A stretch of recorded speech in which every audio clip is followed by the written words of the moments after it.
Yes. But the same sort of syndrome applies? I'm sure. So if you want to get in touch with us, if you were summer-born or late-born baby, do you think early, whatever it is, whether you think it would be better to delay your school or not, or perhaps for your children as well, tell us what you think. Email us, bbcbreakfast@bbc.co.uk, or you can share thoughts with other viewers on our Facebook page as well. You can tweet about today's stories using the hashtag BBC Breakfast, or just follow us for the latest from the programme. Why don't you do that? You're watching Breakfast from BBC News. Coming up on the programme later. I'm in need of a kitchen maid.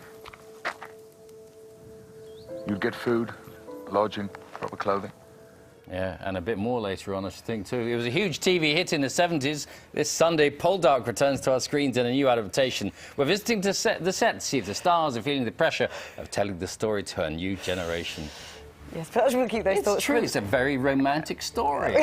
I'm sure. I don't know what you're thinking, Louise. Just the time now to get the news, travel and weather where you are.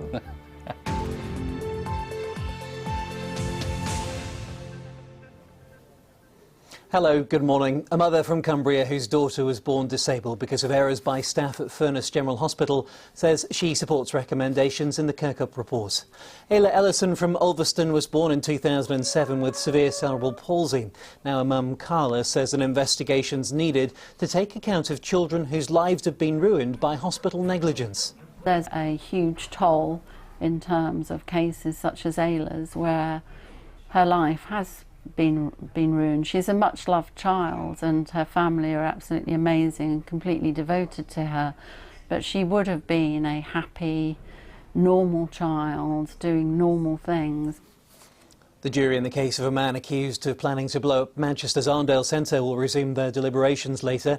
Abid Nazir is on trial in New York and denies being part of a global Al-Qaeda conspiracy to replicate the 9/11 attacks. A conference is being held in Manchester about how to best counter extremism and radicalisation in schools. 100 delegates from across Europe are in Manchester Central to discuss how to stop young people from falling into the hands of violent extremists. The focus is on how schools and teachers can help tackle radicalisation. The vast majority of young people want no truck with this and see it for what it is. And we have to foster that culture and that belief among youngsters today so that the ones who are vulnerable, who are easily persuaded, who want a quick solution, can be headed off early on. The multi-million-pound redevelopment of Macclesfield Town Centre is not in jeopardy, despite the withdrawal of the project's biggest retailer. The council's now putting more money towards the £90 million redevelopment after Debenhams pulled out. On to football now, and in the Championship, Bolton let their lead slip with an injury-time equaliser to draw 1-1 with Reading.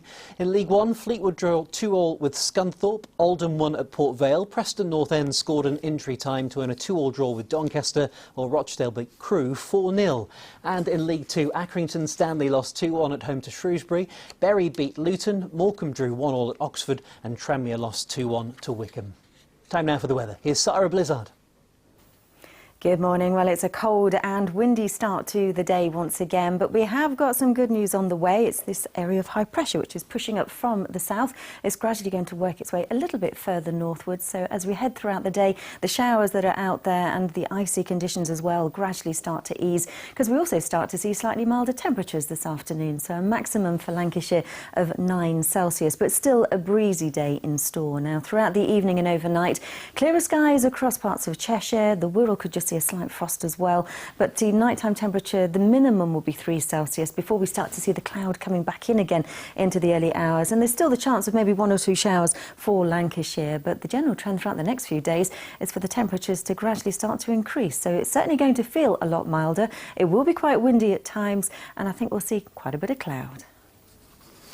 And there's no major problems to tell you about on the road so far this morning. You can, of course, stay up to date on your BBC local radio station throughout the morning. That's it from me for now. I'm back again with another update just before 7. Until then, goodbye.